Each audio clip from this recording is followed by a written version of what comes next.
Assalamualaikum warahmatullahi wabarakatuh. Selamat malam sedulur semuanya. Berjumpa dengan saya Azamber. Pada konten perdana kali ini kita akan berbincang-bincang dengan wirausahawan dari Desa Wedung. Dan pada malam ini sudah hadir narasumber Hamam Nasiruddin. Beliau merupakan wirausahawan Desa Wedung yang ulet, lincah, terengginas. Beliau merupakan CEO dari Bakul Plastik yang berada di Angin-Angin Wedung. Selamat malam Pak. Selamat malam. Gimana kabarnya Pak? Alhamdulillah baik saja.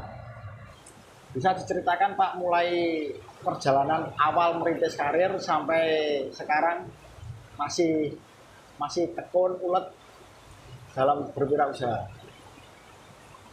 Berawal dari habis lulus sekolah sekitar tahun 2000 ya. Kita merantau ke Jakarta. Ini lulusan mana Pak? Lulusan Aliyah, Mualimin. Oh, Wedung Ngawen. Ya. Itu sampai tahun berapa ya? Tahun 2000 mulai lulus. Kita merantau ke Jakarta. Ke Jakarta itu jualan ini apa itu konter uji coba lah. Kita nggak ada pengalaman sama sekali, menurut temen apa-apa, kita uji coba sendiri gitu. Berarti belajar dulu. Belajar itu.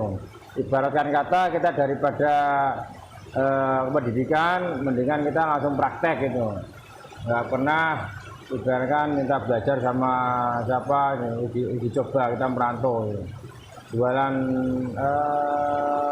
konter pulsa, jualan pulsa, aksesoris. Ya, aksesoris ada, terus kayak handset juga ada. Tuh, tapi kalau untuk servis kita nggak bisa itu.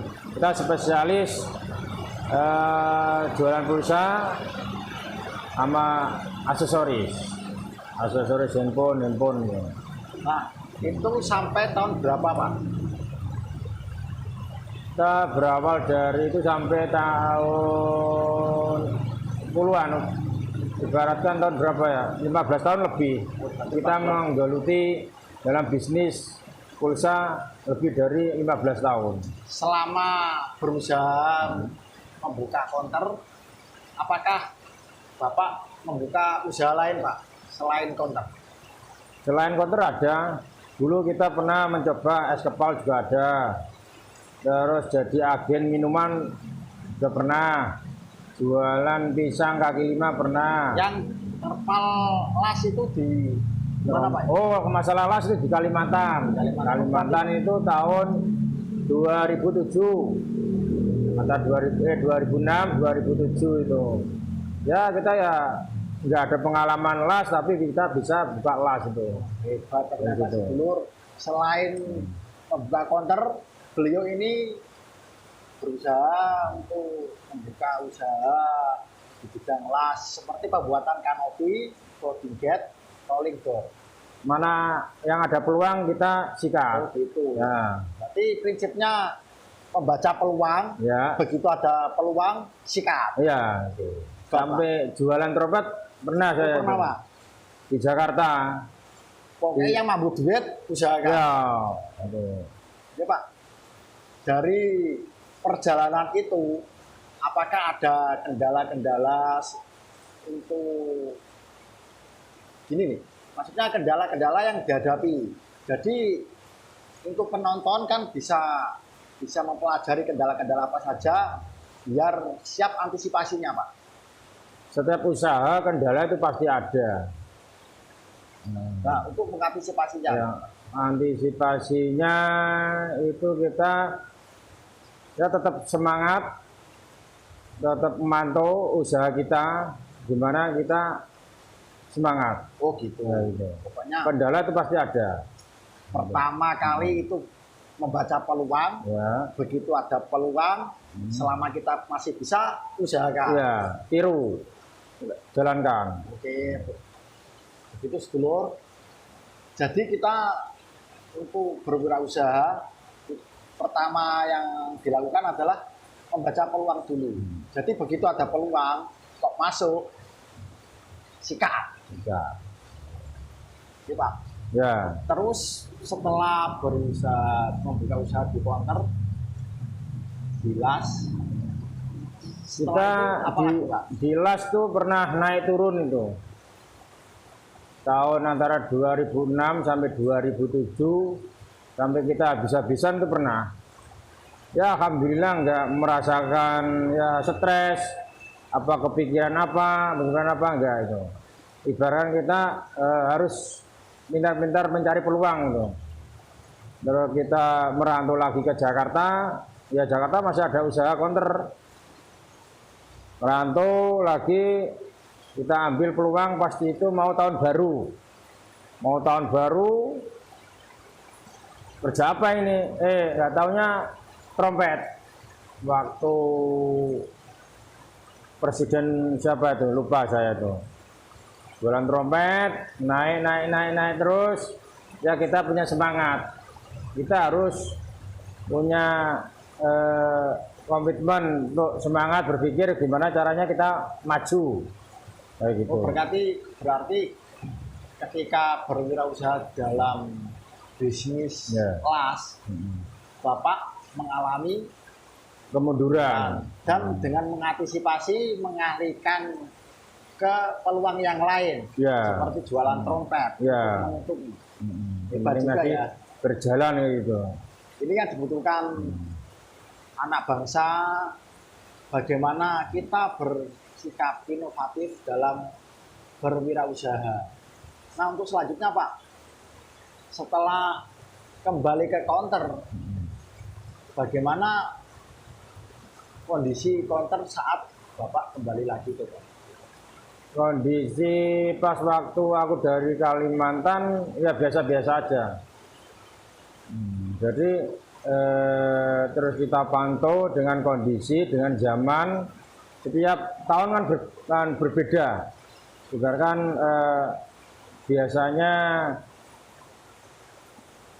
muncul promo-promo itu kan lain, kita harus baca kondisi lah, gitu. Memasarkan kepada pelanggan bagaimana caranya, terus kita belanja kemana kita harus tahu biar bisa untuk harga murah. Tapi alhamdulillah kenyataannya kita pegang sendiri counter itu. Nah, dengan 2 karyawan. Karyawan kita cuma memantau saja. Tapi alhamdulillah kenyataannya naik. Ya, saya bersyukur tuh bisa beli apa-apa aja dari counter semua tuh. Beli rumah mau apa dari counter semua tuh. Terus sekarang nih balik ke kampung.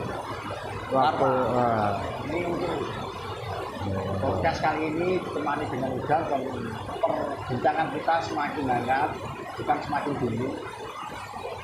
Jadi dalam berwirausaha selain bersikap inovatif, kita harus bersikap kompeten. Dari apa yang disampaikan beliau, berkompeten dalam bidang usahanya. Selain itu, sisi marketing harus dikuatkan. Nah, itu harus kita hadapi, kita persiapkan sebelum kita berwirausaha. Nah, untuk selanjutnya Pak, gimana? Jadi Bapak tadi mau bercerita setelah dari Jakarta kembali ke kampung. Nah, apakah ada sayap wirausaha yang Bapak buka di kampung ini setelah kembali ke kampung? Jadi ke kampung itu aku mengambil pelajaran dari perantauan ya. Ibaratkan bisnis apa yang memungkinkan yang bisa dimainkan di kampung itu. Terus saya pikir-pikir yang mulai baru-baru ini bisnis baru itu jualan plastik. Terus perabotan kayak selamatan kayak gitu kan. Perlengkapan selamatan. Terus kayak kardus-kardus yang sekarang ini yang saya jalani. Ya dari kampung, dari kota ke kampung itu enggak, ibaratkan pemikiran semulus itu enggak, gangguan-gangguan itu pasti ada, itu masalah perekonomian gitu. Nggak kayak di kota masalah ekonomi.